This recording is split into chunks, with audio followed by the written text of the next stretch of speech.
Hi, welcome to episode 1 of What's Up with the Economy. Today we're going to talk about the first component of an economy, people. When large cohorts of people of about the same age are creating similar kinds of transactions, because of their similar stage in life, economic trends begin to develop. There is a correlation between large groups of people and the long-term trends that develop in the markets.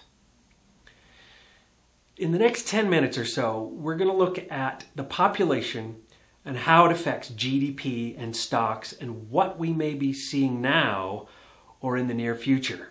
Well, first, let's look at the population since 1900.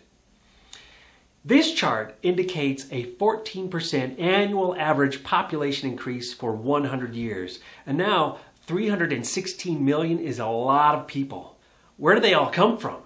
Well, right, they either are born here or they immigrate. First, let's look at births. This is an interesting chart. For perspective, in 1860, the rate of births per 1,000 was 55. That dropped in half by 1920 due to the innovation of contraception. And after World War II, vets returned home, and beginning in 1948, there was a 20-year period of prosperity. Families could afford to have more children while moms stayed at home. Lots of boomers are born.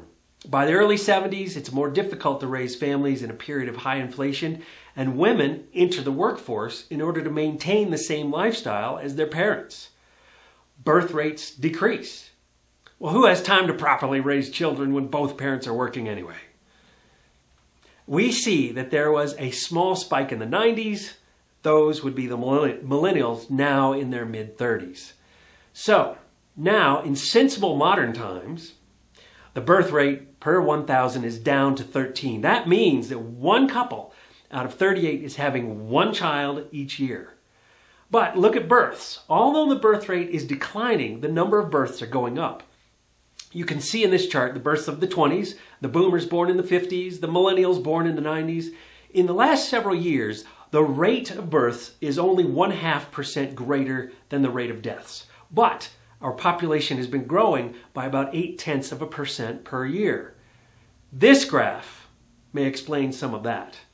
The Germans, the Irish, came around 1860, then a bigger wave of Russians and Italians and Eastern Europeans came around 1907, and each time an ethnic group appeared en masse, they were relegated to the bottom of the working class. The Germans moved to the Midwest, to subsistence farms. The Irish and Chinese built the railroads. The Russians worked in the new factories. Nobody wanted to hire the Italians, so they were clever enough to set up a black market economy and all the things that go with it. By 1930, 13% of the population came from somewhere else, and 21% of the population had parents who immigrated to the U.S. Immigration climbed through the 90s and into the 21st century, and in the last decade, 28% of those have come from Mexico, and the rest are from all over the world. These are the people doing the work that no one else wants to do: picking crops, washing dishes, cleaning toilets.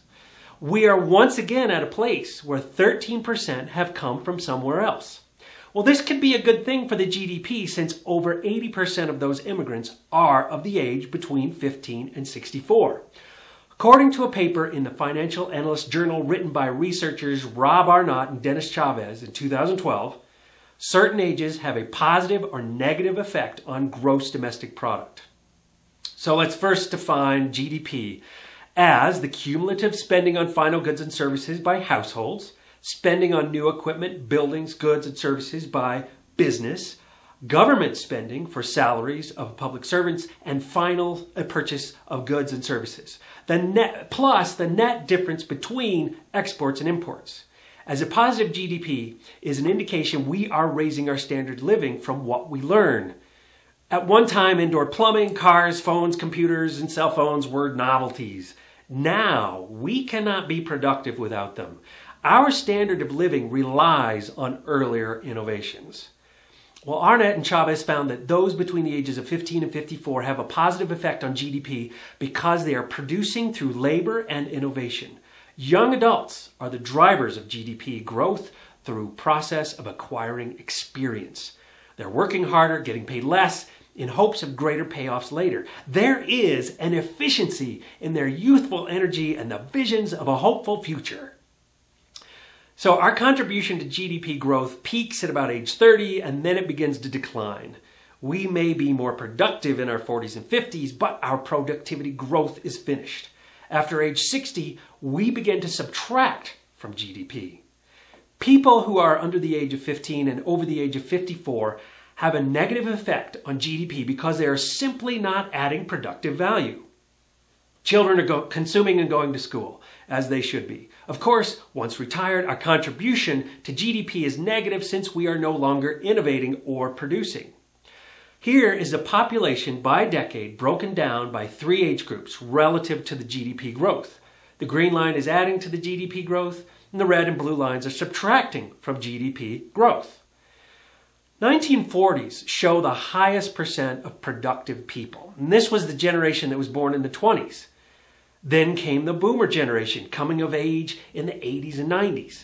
And as the boomers are leaving the workforce, the millennials are entering the workforce. But because of low birth rates since the 60s, the cohort of productive young people begins to decline after 2000, and the aging boomers become a greater percentage of the population. We are beginning to experience what is called a demographic headwind, when there are more members of a population that create economic drag than members who create economic push. And even with the influx of immigrants of productive age, the 15 to 54 age cohort is declining. As you look at this chart, keep in mind that once a person is born, it only takes 15 to 20 years before they begin adding to the GDP. And once a person retires at 65 to 70, they will affect the GDP negatively for the next 30 or more years. Well, Arnett and Chavez went further to examine what age groups affect stocks positively or negatively. And they found that people between the ages of 45 to 64 have a positive effect on stocks due to the fact that at that stage of life, they are earning and saving most money of their lifetime.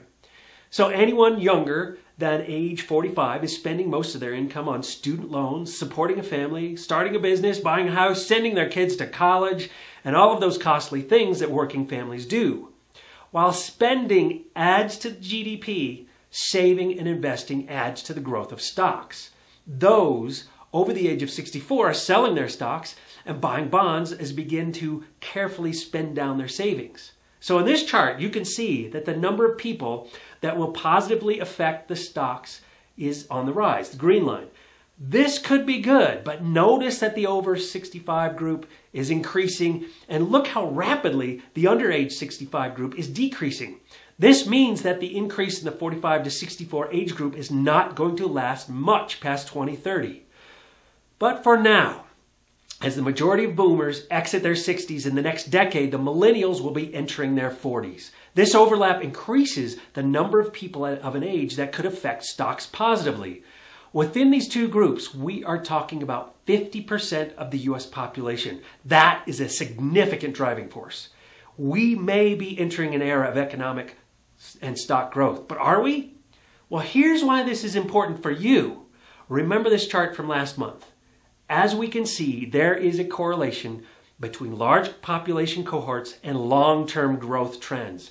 Beginning with the immigration around 1900, the generation born during the Depression, and the boomer generation, we can also note that more births occur during bullish trends.